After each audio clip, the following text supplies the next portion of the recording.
penulisan metodologi penelitian ya. Jadi kita akan melanjutkan penulisan ini. Ini pada tahapan kalau di proposal penelitian itu tahapan 3 ataupun bab 3 yang disebut dengan metodologi penelitian. Nah, dalam metodologi penelitian ini beberapa rancangan yang akan kita tampilkan pada metodologi penelitian ini. Jadi inti dari metodologi ini adalah kita menyampaikan bagaimana penelitian kita akan kita laksanakan. Ya, jadi dari awal pertama bagaimana sudut pandang penelitian kita, apakah kualitatif, apakah kuantitatif, apakah campuran.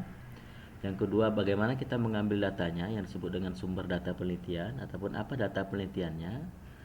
Selanjutnya pakai apa kita ngambil data penelitiannya, apakah pakai survei, pakai wawancara, pakai teknik sampel dan lain sebagainya.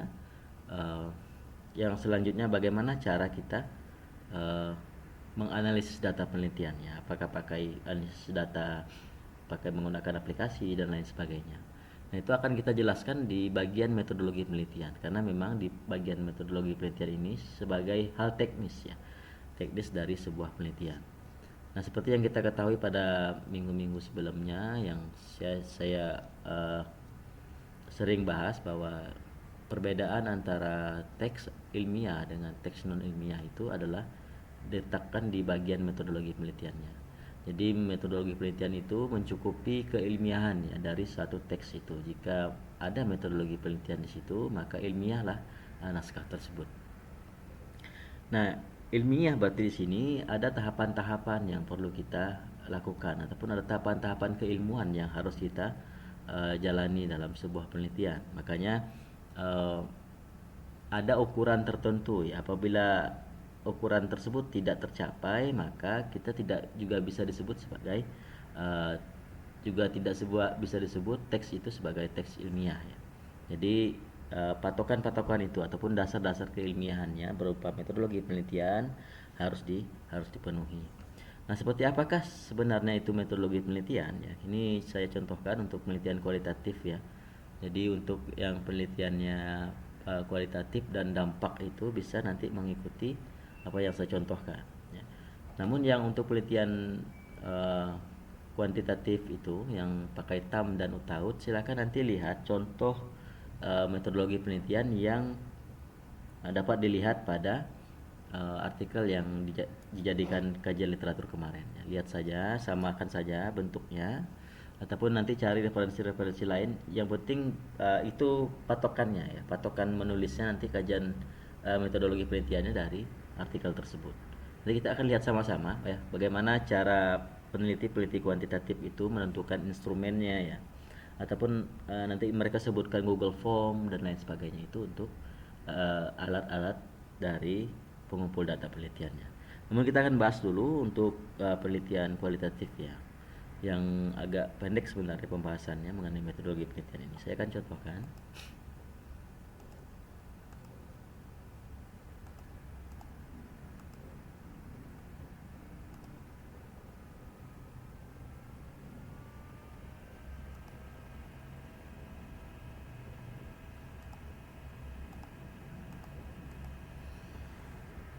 Baik, ini adalah satu tulisan utuh ya dari tugas kita, tugas UTS, mulai dari judul ya, nama abstraknya dikosongkan saja, lalu pendahuluan, kajian teori sampai pada kajian literatur penelitian terdahulu, implikasi penelitian. Baik, di bawah implikasi penelitian ini ada bagian metodologi penelitian ya. Nah, di sini akan kita tempatkan ya bagian teknis dari sebuah penelitian. Jadi yang pertama perlu kita jelaskan di sini adalah apa bentuk penelitian kita, apa jenis penelitian. Jenis penelitian.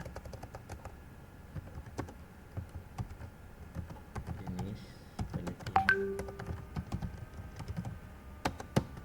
Selanjutnya bentuk penelitian.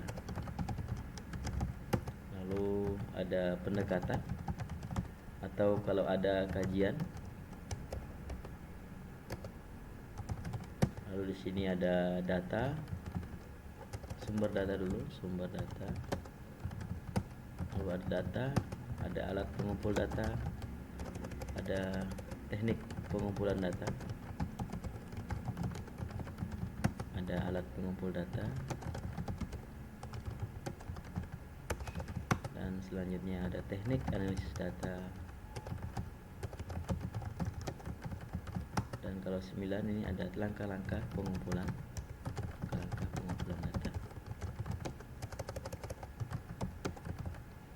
langkah-langkah analisis ya. Data penelitian. Baik, ada 9 ya, paling tidak sebuah metodologi itu dijelaskan ya. Namun ini sebenarnya bisa jadi dijelaskan dalam bentuk yang besar ataupun lebih panjang, atau dengan penjelasan yang lebih singkat ya. Baik, kita akan isi dulu beberapa bagiannya. Jenis penelitian ini kalau kualitatif ya kita isi saja dengan penelitian kualitatif ya. Nah, kalau kita lihat di sini judul penelitiannya ini tidak ada tam dan utaut ya, maka ini adalah penelitian kualitatif ya. Jadi kita isi di kualitatif. Nah, biasanya kualitatif ini berdekatan dengan deskriptif ya. Deskriptif karena kita akan menjelaskan fenomena yang kita dapatkan di lapangan. Itu yang disebut dengan deskriptif ya. Misalnya dalam sumber kita mengatakan bahwa Turnitin itu mudah digunakan, maka kita akan gunakan teks deskriptif untuk menggambarkan ya, pernyataan-pernyataan yang disampaikan oleh pewawancara kita, maka disebut dengan teks deskriptif ya, ataupun bentuk penelitian deskriptif. Nah, untuk pendekatan dan kajian ini, saya rasa untuk penelitian kita tidak ada pendekatan dan kajian. Nah, berkenaan dengan utaut itu, sepertinya utaut itu disebut juga dengan kajian sebenarnya, tapi kita tidak sebut itu dengan kajian, kita sebut dengan survei utaut ya. Makanya kita tidak sebut dengan kajian utaut gitu, atau kajian utam. Jadi pendekatan dan kajian ini kita hilangkan saja di penelitian kita. Namun pada penelitian-penelitian tertentu pendekatan dan kajian ini ada ya, terutama di penelitian-penelitian humaniora seperti penelitian-penelitian bahasa. Dalam penelitian-penelitian sastra itu rata-rata ada pendekatannya, boleh itu pendekatannya semiotik, kajiannya semiotik ya, ada kajian semantik, kajian pragmatik dan lain sebagainya itu ya. Jadi akan beda-beda pendekatan dan kajiannya. Kita hapus saja. Lalu ada sumber data penelitian. Nah, sumber data penelitian ini agak sama dengan data penelitian, hanya saja sumber data penelitian ini dari mana kita ngambil datanya. Kalau penelitian kita seperti yang ini ya, maka kita akan merujuk sampelnya. Sampelnya adalah mahasiswa. Maka sumber data penelitian kita adalah mahasiswa. Nah, pada bagian ini kita harus menjelaskan lagi siapa mahasiswanya gitu ya. Siapa mahasiswanya, lalu semester berapa, iya, apa ciri-ciri secara demografi data sumber datanya gitu. Nanti kita akan jelaskan ya. Tapi kita sebut dulu mahasiswa. Apa datanya? Nah, setelah kita menemui sumber data penelitian kita, yakni mahasiswa, apa yang kita ingin ungkap dari mahasiswanya? Nah, itu yang disebut dengan data. Nah, dengan judul penelitian ini, maka data penelitiannya adalah persepsi mahasiswa. Itu. Lalu teknik pengumpulannya, kalau pakai kualitatif berarti teknik pengumpulan datanya kita gunakan teknik pengumpulan data secara wawancara dengan wawancara semi terstruktur. Cara semi terstruktur. Nah, ada beberapa jenis wawancara. Ada terstruktur, semi terstruktur, dan tidak terstruktur. Kalau yang terstruktur itu berarti pertanyaannya sudah ada. Jadi tinggal tanya saja, tidak boleh keluar dari pertanyaan itu. Kalau semi terstruktur ini pertanyaannya ada, tapi boleh keluar dari pertanyaan itu. Jadi ada hal-hal baru yang menarik untuk kita ungkap ataupun kita gali. Nah, kita tambah lagi pertanyaan. Sedangkan yang tidak terstruktur itu adalah tidak ada sama sekali struktur pertanyaannya. Kita datang ke lapangan langsung wawancara. Seperti itu, yang itu tidak terstruktur. Nah, untuk kita yang masih baru tentunya dalam dunia wawancara, kalau wartawan sih sudah sering ya wawancara gitu ya. Dulu saya jadi wartawan ya, jadi kalau wartawan turun itu tidak lagi mikirkan pertanyaan, tentu langsung langsung bisa nanya kalau sudah ada eh, tema yang ingin ditanya ataupun sudah ada sumber data penelitiannya ataupun sumber wawancaranya. Nah, kalau untuk penelitian gitu juga ya, kalau kita masih bingung dalam apa yang perlu kita wawancarai, kita cari pertanyaannya dulu. Kita buatkan daftar pertanyaan. Kalaupun ada hal-hal yang keluar dari daftar pertanyaan tersebut, ya maka kita akan sebut dia sebagai wawancara semi terstruktur. Nanti kita akan sama-sama ya buat daftar pertanyaannya. Nanti kita akan lihat apakah dia akan berkembang atau tidak tema penelitian kita itu. Maka kita sebut dengan wawancara semi terstruktur. Apa alatnya kalau wawancara? Maka alatnya adalah biasanya orang sebut dengan alat perekam. Perekam dan buku catatan.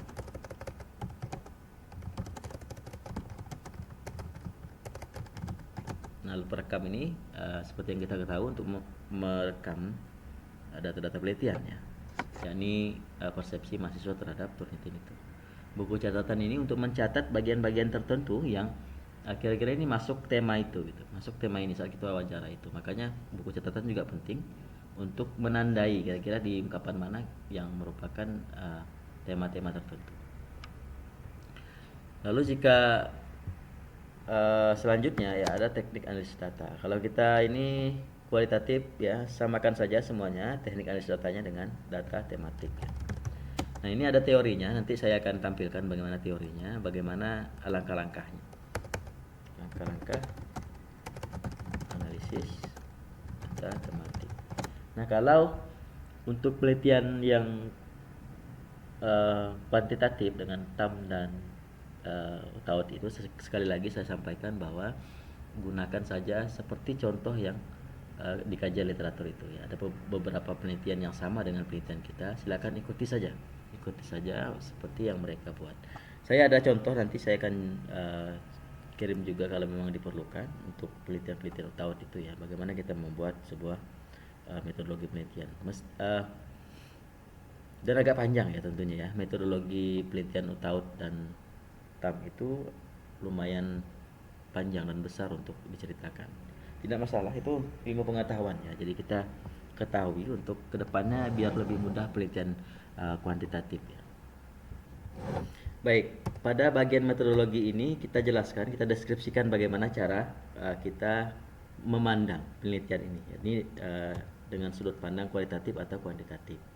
Maka kita jelaskan ya, penelitian ini bertujuan untuk mengungkap persepsi mahasiswa terhadap pemanfaatan penelitian yang menggunakan jenis penelitian kualitatif ya.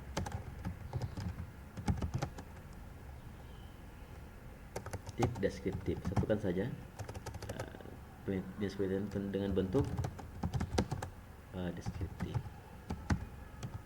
Oke. Sumber data dalam penelitian ini yakni mahasiswa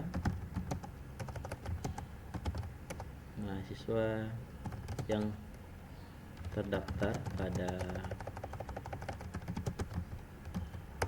program studi teknik informatika ya, Fakultas Teknik Unta ya.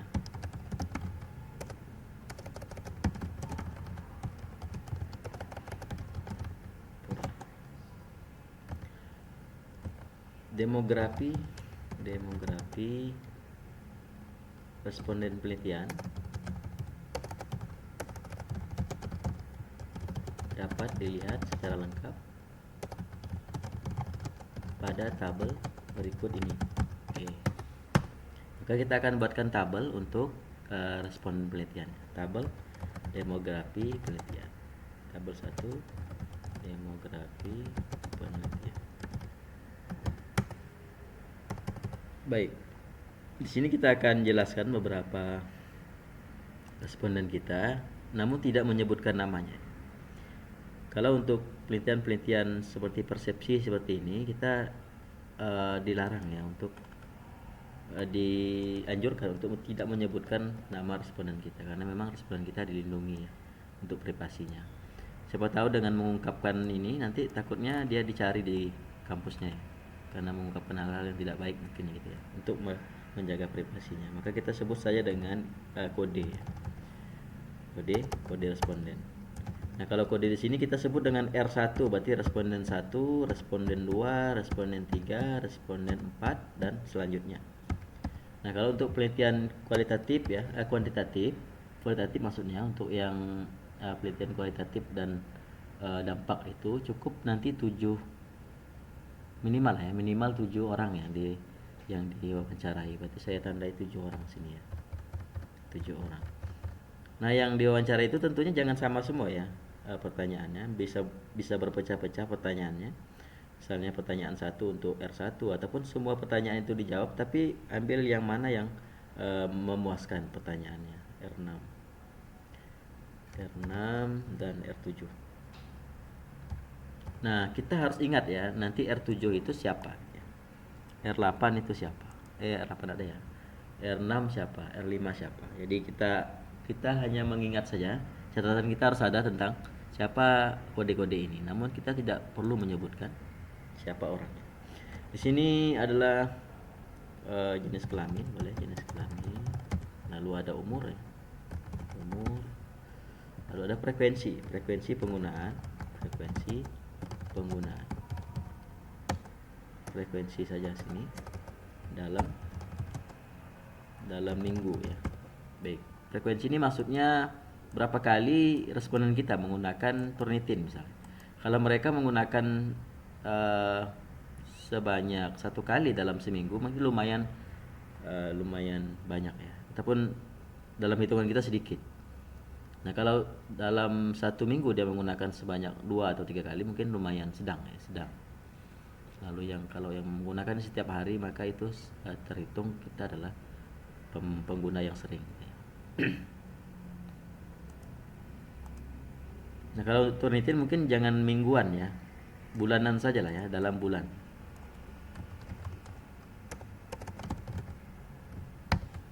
Dalam 1 bulan, dalam bulan. Baik. Ini nanti diisi saja saat kita sudah menemukan respondennya. Kalau tidak menemukan responden, silakan dikosongkan saja, ini tidak masalah.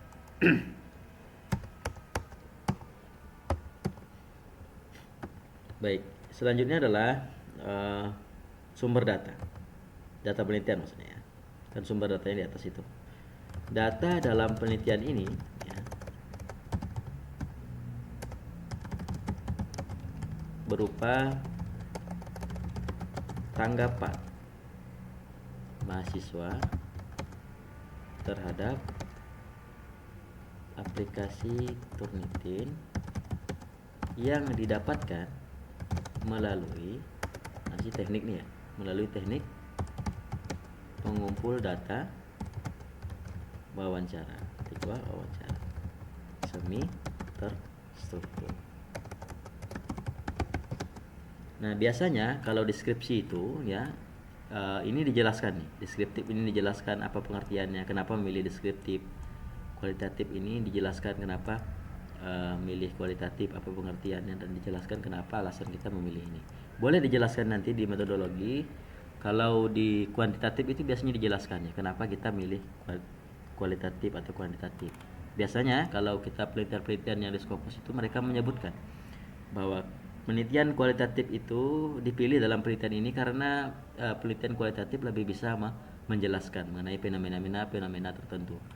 Nah, jadi lebih mudah untuk mengungkap fenomena baru dari sebuah pemanfaatan teknologi misalnya seperti itu. Boleh silakan jelaskan juga. Lalu kenapa memilih wawancara semi terstruktur? Nah, karena apa? Karena dalam penelitian ini mungkin ya peneliti menurut para ahli misalnya gini bahwa semi terstruktur itu bisa memudahkan kita menemukan hal-hal baru tanpa kehilangan substansinya misalnya kan. Lalu maka dari itu digunakan dalam penelitian ini teknik pengumpul datanya adalah wawancara semi terstruktur. Boleh ya. Nah, wawancara semi terstruktur ini ada pengertiannya ya. Nanti silakan dicari saja. Lalu alat pengumpulan data dalam penelitian ini berupa alat rekam dan buku catatan.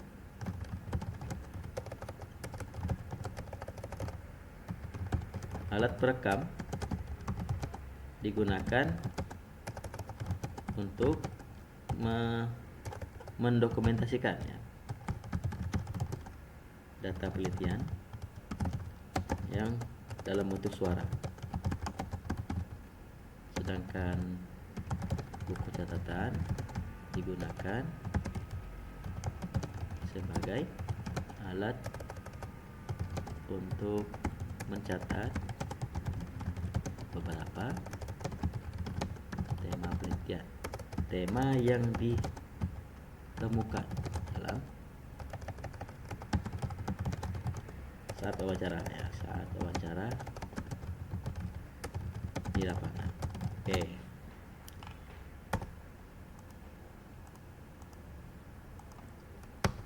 Data yang telah didapatkan selanjutnya dianalisis.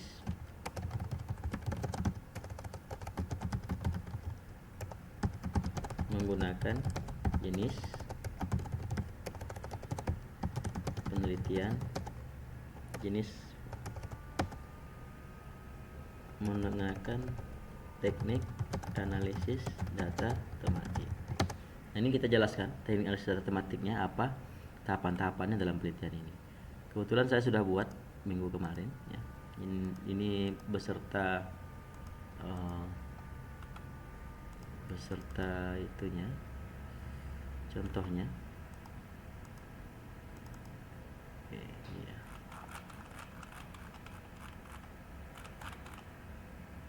Mana ada di sini ya? Photomat. Ya.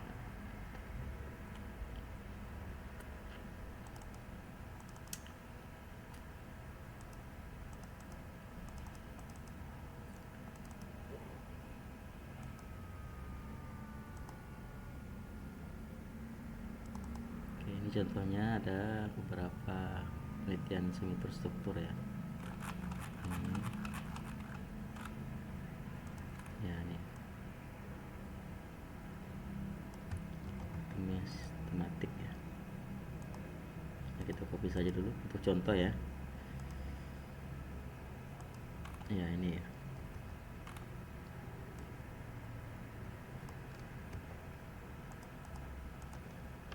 Oke. Ini contohnya untuk penjelasan mengenai teknik analisis data dan langkah-langkah analisis datanya. Silakan kalau yang ingin menggunakan ini juga tidak masalah, nanti disitasi saja tulisan saya tentang Photomat ya, bersama kakak kelasnya kemarin.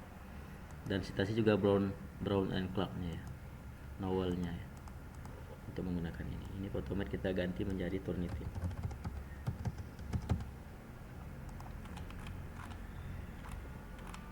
Baik, ini adalah metodologinya ya. Jadi tidak sampai satu halaman, sekitar setengah halaman. Tapi kalau untuk kuantitatif yaitu agak panjang metodologinya. Nanti silakan lihat saja. Ini satu di antara bentuk metodologi penelitian kualitatif itu ya, kuantitatif. Ini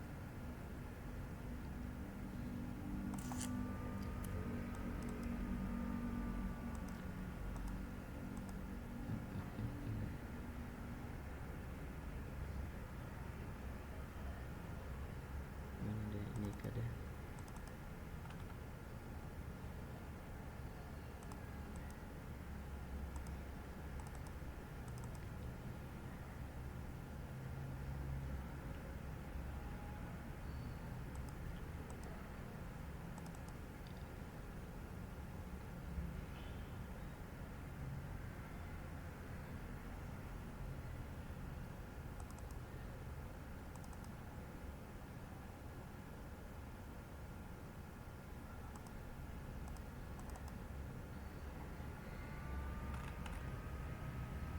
Mana dia halaman ya, terhapus atau apa ya.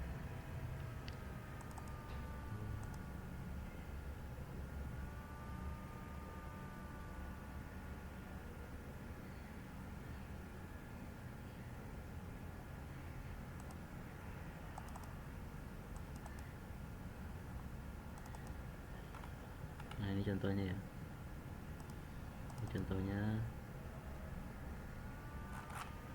ya. Ini metodologi untuk penelitian kuantitatif ini yang mulai dari sini ya. Ini tujuannya, lalu saya masukkan juga di sini campuran ya. Penelitian ini memanfaatkan penelitian campuran ini ya. Lalu quantitative design ya, ini dia item-item surveinya ya. Ini ya sampai di sini ya, sekitar 1 halaman lah ya, 1 halaman lebih ya itu ya.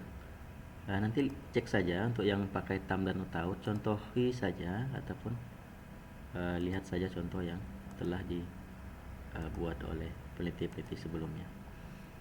Baik.